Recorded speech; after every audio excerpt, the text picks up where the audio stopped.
It was a quiet Sunday morning when Helen, a retired schoolteacher, looked up from her book and saw her son, Ryan, walking toward her with a gentle smile. "Here, Mom," he said softly, handing her a glass of water. "You should stay hydrated." She smiled back. "You've become so caring lately, Ryan." "I almost don't recognize you," he chuckled. "Guess I'm just trying to be a better son." For weeks now, Ryan had been unusually attentive, cooking breakfast, driving her to appointments, even buying her new medicine before she ran out. For a mother who'd spent most of her life alone, it felt like a dream come true. But that dream began to unravel when Helen received a call from an insurance representative. "Ma'am," the voice said politely, "we just wanted to confirm the beneficiary details for the new life policy you signed last week." Helen froze. "I didn't sign any policy." The line went silent. "It lists your son, Ryan Turner, as the beneficiary. It's a $750,000 life coverage." Her hands trembled. Her heart pounded. That night, when Ryan came home, she acted normal, cooked his favorite dinner, smiled, and even thanked him for the flowers he brought. But inside, she was falling apart. Could her only son, the boy she raised with everything she had, really plan something so cruel? As she looked at him laughing across the table, a thought chilled her to the bone. "He handed me water this morning. What if it wasn't just water?" Rehook. She couldn't prove it yet, but she knew she had to act before love turned into something deadly. The next morning, Helen called her lawyer, pretending it was just a routine chat. She casually mentioned her son's recent help and the insurance call. The lawyer paused.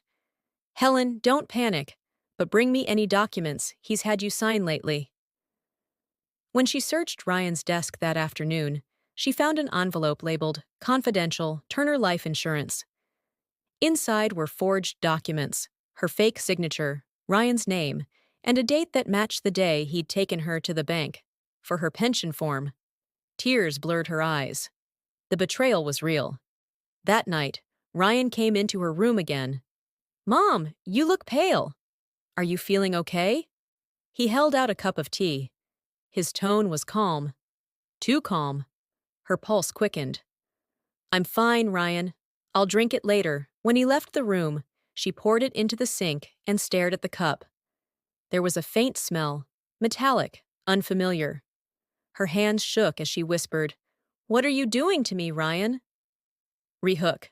The next morning, Helen decided she wouldn't be the victim.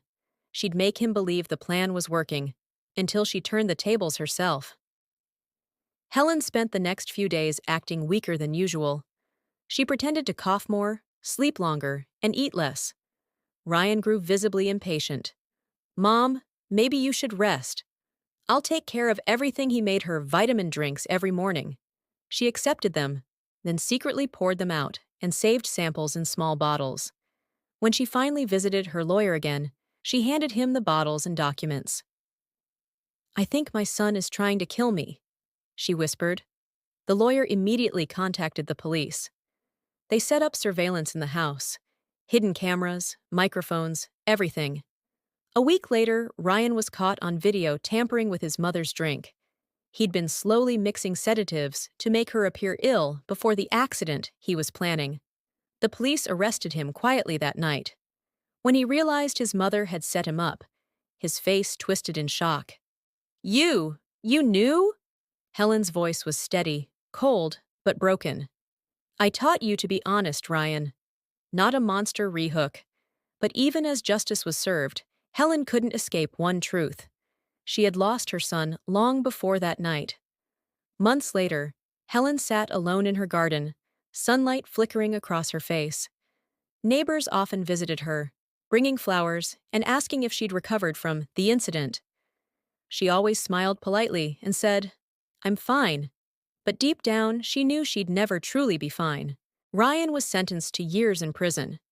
He sent her letters every week, pages full of apologies, regrets, and tears she couldn't trust. She never replied, but she kept them all. Every envelope, every word. as a reminder of how love can turn dangerous when greed takes control. On his last letter, Ryan wrote, "Mom, I didn't want to hurt you. I just wanted to feel like I could give you something. I thought money would fix everything." Helen closed her eyes and whispered, "Money never fixes a broken heart." Final line, voiceover ending. The saddest part of betrayal isn't losing someone you love. It's realizing they were never really yours.